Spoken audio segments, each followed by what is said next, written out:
तो अब हम लोग शुरू करने वाले हैं जीपी में। आगे जो क्वेश्चन पिछले इसके पहले वाले क्लास में आपको बताया गया था ना, जीपी के जो nth टर्म का जो फार्मूला होता है, जो आपने पढ़ा था, कौन सा फार्मूला था वो? nth टर्म का formula an equal to ARn-1। उसी के आधार पर क्वेश्चन लगाएंगे दो और। हम लोगों से उस दिन 4-5 क्वेश्चन लगाए थे एनसीईआरटी के, और आज भी 2 क्वेश्चन आपके सामने हैं। पहला क्वेश्चन क्या कह रहा है? किसी जीपी का 5वां और 8वां तथा 11वां पद क्रमशः क्या दिया है? P Q S. मतलब 5वां पद क्या है? ऐसे लिखेंगे 5वां पद। तो 5वां पद शॉर्ट फॉर्म में कैसे लिखा जाएगा? A5। कितना दिया है बताओ? P दिया हुआ है। और उसके बाद फिर कौन सा है? 8वां पद। 8वां पद को कैसे लिखेंगे? A8। इसका मान कितना दिया है बताओ? Q दिया है। और S का मान, S किसका है बताओ? 11वां पद का मान। तो 11वां पद का मान जो है वो आपके सामने क्या है? S है। ये इसको लिखेंगे A11 का मान S हो गया। हमें प्रूव करना है P Q S में एक रिलेशन बना के ये दिखाओ कि ऐसा कुछ होता है, Q square equal to P into S। ठीक, चलो करते हैं। अब बताओ, हम लोगों ने फार्मूला पढ़ा है सिंस। फार्मूला क्या होता है? nth टर्म का फार्मूला an इक्वल टू क्या होता है? ARn-1 ये होता है। तो बताओ यहाँ पे अगर मैं इसकी बात करूं, 5 के लिए बात करूं, तो बताओ क्या हो जाएगा फार्मूला? ये A5 का फार्मूला क्या हो जाएगा? AR5-1। ठीक, इसका बताओ क्या आ गया? इसका मान AR की पावर 4 आ जाएगा। और इसका मान कितना दिया है बताओ? फिर ये A5 का मान P। तो फाइनली आपको P का मान आ गया, बराबर P लिख देंगे। चलो इक्वेशन नंबर ये मान लो। चलो ठीक है, P आ गया। Q बताओ। ऐसे A8 का मान बताओ क्या होगा? AR8-1 तो कितना हो जाएगा? ये AR की पावर 7। इसका मान कितना दिया है? Q। आगे क्या है? A11। 11 कैसे लिखा जाएगा? AR11-1 AR की पावर 10। इसका मान कितना दिया है? S दिया हुआ है। अब हमें जो प्रूव करना है, हम क्या करते हैं? P और S को मल्टीप्लाई कर देते हैं। P और S को मल्टीप्लाई करते हैं। चलो, तो अगर हम P और S को मल्टीप्लाई कर दें, ठीक, तो बताओ क्या होगा? P और S को मल्टीप्लाई, P की वैल्यू क्या है बताओ? यहाँ पे AR की पावर 4 है, और S की वैल्यू क्या है बताओ? AR की पावर 10 है। हो गया ना? चलो, अब जिसका बेस इक्वल होता है उसका पावर ऐड हो जाएगा। तो A को A से गुणा करो तो क्या हो जाएगा? A स्क्वायर हो जाएगा। सही है। यहाँ पे देखो R की पावर 4 है, R की पावर 10 है, तो R की पावर कितना हो जाएगा? 14। आधार समान होगा, घात जुड़ जाएगा। ठीक, बेस इक्वल तो पावर ऐड कर देना है। अब देखो, क्या हम इसको ऐसे करके लिख सकते हैं? बताना। एक AR यहाँ पे कितना है? 2 है। तो बताओ क्या इसको हम ऐसे करके लिख सकते हैं? ऐसे करके देखो, हम पावर को डिस्ट्रीब्यूट कर सकते हैं। अगर अलग अलग करोगे पावर को तो A स्क्वायर हो जाएगा और 7 2 14 आ जाएगा। तो हम इसको ऐसे लिख सकते हैं। अब बताओ ये है क्या? किसकी वैल्यू है? ये AR की पावर 7 किसकी वैल्यू है बताओ? Q की वैल्यू। कहाँ है Q? ये वाला देखो, ये Q की वैल्यू क्या है? AR की पावर 7। तो हम इसके स्थान पे क्या लिख सकते हैं बताओ? तो PS इक्वल टू क्या लिखेंगे? Q, और स्क्वायर लगा है, स्क्वायर लगा दो। तो फाइनली आंसर क्या आ गया बताओ? Q square equal to PS। यही हमको प्रूव करना था। कितनी आसानी से लग गया, बात समझ में आए ना? तो बस एक फार्मूला याद रहेगा, सवाल लग जाएगा। AN equal to ARn-1। अब आते हैं आपके सामने, इसी से बेस रिलेटेड एक क्वेश्चन और दिया गया, एनसीईआरटी का क्वेश्चन है ये। चलो इसको लगाते हैं, ट्राई करते हैं। इसमें क्वेश्चन क्या कह रहा है? किसी जीपी का चौथा पद, चौथा पद का मतलब क्या लिखेंगे शॉर्ट फॉर्म में? A4। ऐसे क्या दिया है? उसके दूसरे पद, उसके दूसरे पद मतलब सेकेंड टर्म हो गया, A2 हो गया, का वर्ग है। लो भैया, का क्या है? वर्ग है। इसको वर्ग कर दिया गया।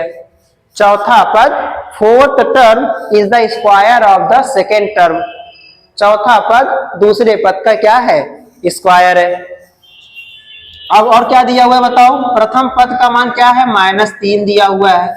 सातवां पद निकालना है, मतलब A7 का मान हमें निकालना है। इस तरीके से। चलो शुरू करो फिर।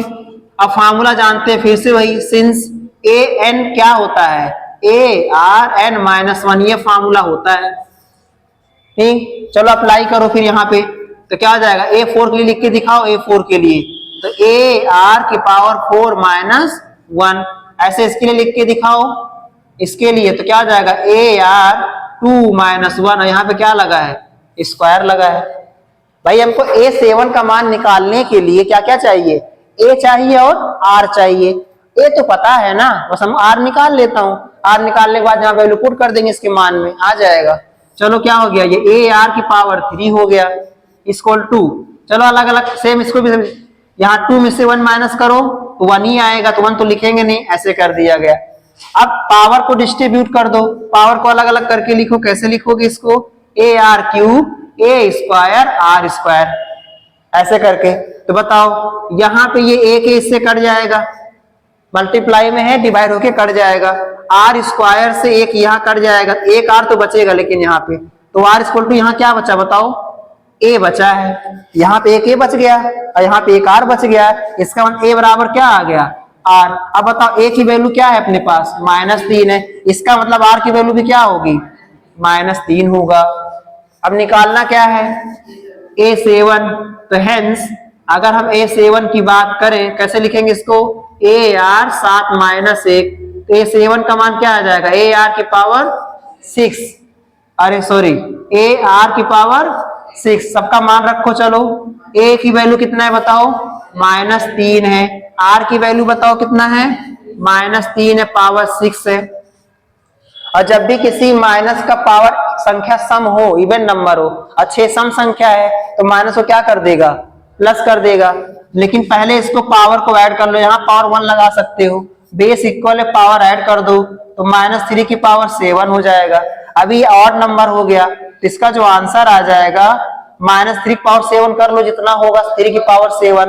ठीक, तो यहाँ पे अगर आप इसे आप खुद से कर सकते हो, तो आंसर आपका आ जाएगा 3 की पावर 7 में। अब 3 की पावर 7 3 को 7 बार गुणा कर लो, जितना भी आता हो, कितना हो जाएगा,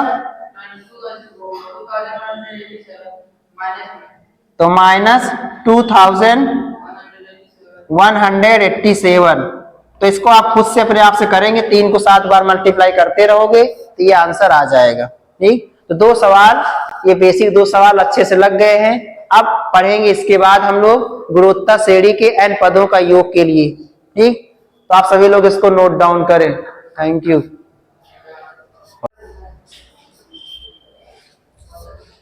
अब हम आगे बढ़ने वाले हैं।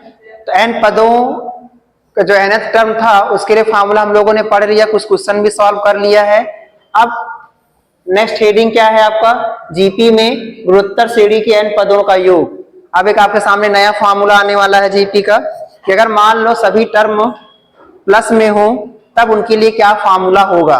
तो देखें यहाँ पे, जैसा कि मैंने आपको बताया था कि जीपी का जनरल टर्म क्या होता है, जीपी का, ठीक, व्यापक पद, जीपी का व्यापक पद क्या बताया गया था आपको, AR स्क्वायर, AR क्यूब, ऐसे डॉट डॉट डॉट ARn-1 करके बताया गया था। ठीक, अब कह रहा है ये first term, second term, third term, fourth term, nth term हो गया ये। अगर इनको जोड़ दिया जाए तो सम को दिखाने के लिए हम लोग यूज करेंगे, ठीक, sum of nth term, sum of nth term. इसको हम लोग दिखाएंगे किससे बताओ, Sn से। अगर इसी का मान मैं बताऊं क्या हो, शॉर्ट फॉर्म में कैसे लिखेंगे इसको, Sn से, ऐसे लिखेंगे Sn। तो Sn की वैल्यू में कैसे फाइंड होगा, चलो पहले इसको लिख दो, A प्लस AR स्क्वायर, ऐसे AR क्यूब, डॉट डॉट ऐसे करके प्लस, और प्लस ARn-1। चलो मैं क्या करता हूं, सभी में इसको इक्वेशन नंबर फर्स्ट मान लेता हूं, इक्वेशन नंबर फर्स्ट। अगर मैं इसमें मल्टीप्लाई कर देता हूं इक्वेशन नंबर फर्स्ट में, मैं क्या कह रहा हूं, इक्वेशन फर्स्ट में हम R से मल्टीप्लाई कर देते हैं। कैसे फार्मूला बनता है उसको सीख लो। तो इक्वेशन फर्स्ट में R से मल्टीप्लाई करें, बताओ क्या दोनों साइड मल्टीप्लाई करना पड़ेगा, दोनों साइड से मान ना बदलने पाए। यहाँ पे क्या हो जाएगा, RSn हो जाएगा। ठीक, यहाँ पे क्या हो जाएगा, बताओ आर, यहाँ पे क्या हो जाएगा ए आर स्क्वायर, यहाँ पे ए आर क्यूब, ऐसे डॉट डॉट डॉट, यहाँ पे क्या हो जाएगा, देखो जैसे यहाँ पे गुणा करोगे n-1 में जब r से गुणा करोगे, अभी पावर क्या है बताओ 1 है, ठीक है। n अब बेस इक्वल होता है, पावर ऐड हो जाएगा, तो n-1 में अगर +1 करोगे तो क्या बचेगा, केवल n, सही है ना। चलो अप्लाई करो फिर यहाँ पे, बताओ क्या आ गया, आर एस एन की जो वैल्यू है वो आ गया A R plus A R square A R cube plus dot dot dot, यहाँ पे क्या बचेगा बताओ ए आर और क्या बचेगा n, ये दोनों मिलके n बना देगा। ये क्या बन गया, इक्वेशन नंबर 2 बन गया। अब चलो इसको ऐड कर दो, इक्वेशन 1 को और इक्वेशन 2 को, समीकरण 1 और 2 को दोनों जोड़ दो। चलो जोड़ो इसको, जब जोड़ोगे बताओ दोनों क्या कॉमन दिखाई दे रहा है। चलो एक काम करें, लिख देते हैं आपको, Sn प्लस आर Sn बराबर, दोनों को जोड़ दिया गया। चलो यहाँ पे जोड़ेंगे तो क्या हो जाएगा, a प्लस ए आर, यहाँ पे क्या हो जाएगा पूरा, ये काम माइनस कर, जोड़िए मत, माइनस करिए, माइनस करते हैं, ठीक, माइनस करते हैं, बताओ क्या होगा, जब माइनस करोगे देखो ए आर से R cancel out, A R square cancel out, A R cube cancel out, यहाँ पे क्या बचेगा, केवल बताओ ए बचेगा। और यहाँ बताओ क्या, देखो ए आर, यहाँ पर ए आर एन के पहले क्या आएगा, ए आर एन -1 ही तो आएगा। मैं कहूँ इसके पहले बताओ क्या आएगा, इसके पहले क्या आएगा, ए आर एन -1 आएगा, सही से कम, हमेशा पावर कम होता है, 3 के पहले क्या आया था 2, तो n के पहले क्या आएगा n-1 आएगा। इसका मतलब सर ये भी कट जाएगा माइनस करने पे, ठीक। तो बचा क्या अपने पास लास्ट में बताओ, ये वाला बचेगा टर्म और साथ में ये वाला टर्म बचेगा, तो ये वाला टर्म बचेगा और ये वाला टर्म बचेगा, तो प्लस में क्या हो गया ए आर एन हो गया। अब बताओ इसमें क्या कॉमन है आपको, एस एन कॉमन हो गया, तो क्या बचा यहाँ पे 1 माइनस आर इक्वल टू, यहाँ क्या कॉमन है a, यहाँ क्या बचा 1 प्लस r की पावर n। तो बताओ फिर Sn का फॉर्मूला क्या बन गया, हेंस Sn इक्वल टू क्या होगा, a 1 प्लस r की पावर n, नहीं आपने माइनस किया था ना, तो माइनस करो इसको, तो यहाँ पे क्या हो जाएगा 1 माइनस r की पावर n अपॉन में क्या हो जाएगा 1 माइनस r, इस तरीके से ये आपका फॉर्मूला आ गया Sn का। लेकिन ये इसमें ध्यान देना, इसमें जो r का मान है, वो हमेशा क्या होगा, 1 से छोटा होगा, 1 से क्या होगा, 1 से छोटा होगा। अगर इसी चीज को ऐसे भी करके लिख सकते हो, सर मान लो बड़ा हो गया तब, तो आप ये वाला फॉर्मूला यूज कर लेना, r की पावर n-1 अपॉन में r-1, दोनों ही एक ही फॉर्मूला है। बस देखो यहाँ मैंने साइड चेंज कर दी, यहाँ भी साइड चेंज कर दिया, तो बैलेंस हो गया। ये कब यूज करते हो, जब r का मान 1 से बड़ा हो। लेकिन अगर ये याद नहीं भी रहेगा तब भी काम चलेगा, दोनों में से कोई एक फार्मूला आपको यूज करना है। तो फार्मूला डायरेक्टली याद करे रहो, क्या Sn equal to a into R की पावर n-1 अपॉन में r-1, यही एक फार्मूला याद रखना है। बस बात समझ में आ गया ना। अब इस पे एक सवाल लगाते हैं, तो आपके सामने इस पे एक क्वेश्चन दिया हुआ है, चलो देखो फिर क्या क्या कह रहा है।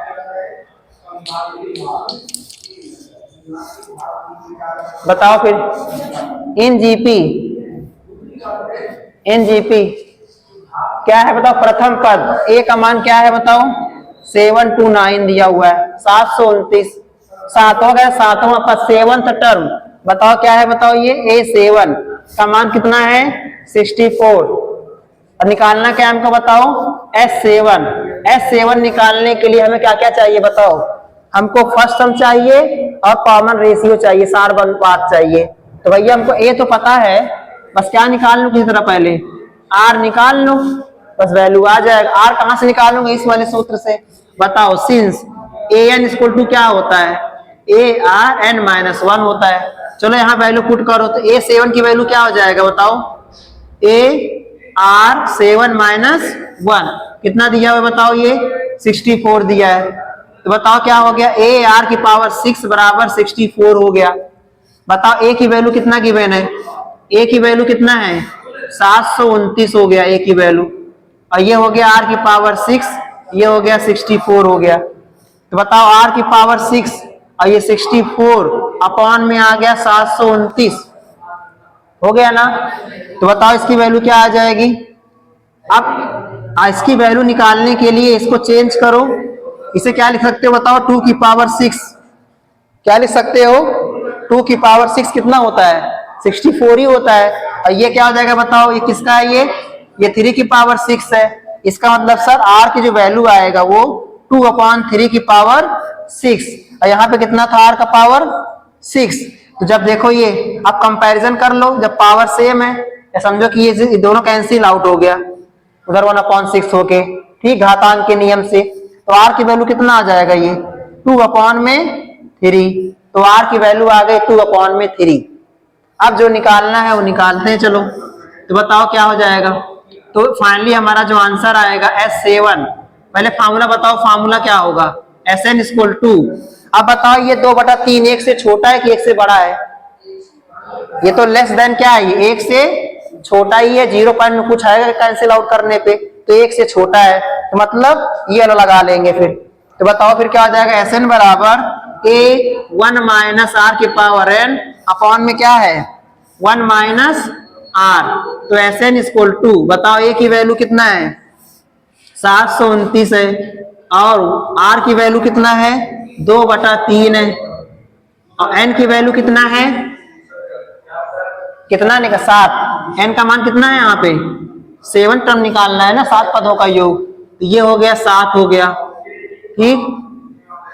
अब बटे में क्या आ गया, ये अपॉन में, बताओ 1 माइनस 2/3, सही है। चलो सॉल्व करो इसको, 729, इसको सॉल्व करो, 1 माइनस 2 की पावर 7 क्या होगा, यही तो है ना, नहीं कितना हो जाएगा, इसको 2 से गुणा कर दो, कितना हो जाएगा ये 128 अपॉन में, इसको गुणा कर दो 729 को एक बार 3 से गुणा कर दो, कितना हो जाएगा 3 9 27, 2 3 दूनी 6, 6 2 8 हो गया, और 3 7 21, 21 कितना हो गया बताओ 23 21 कितना आएगा, फिर से कर लो, 729 को मल्टीप्लाई कर लो 3 से, 3 9 जा 27, और 3 दूनी 6, 6 2 8, 3 7 21, 21 87 अपॉन में क्या आ गया, हाँ एलसीएम ले लो,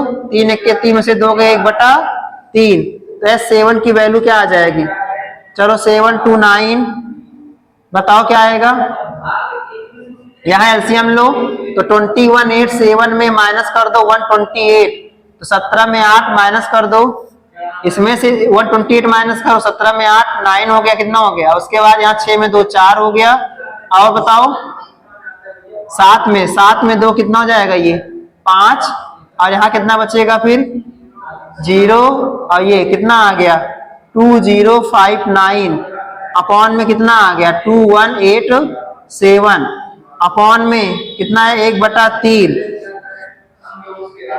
अब इसको कैंसिल आउट करना है, तो नंबर थोड़ा सा बड़ा हो गया है, लेकिन सॉल्व तो करना ही है।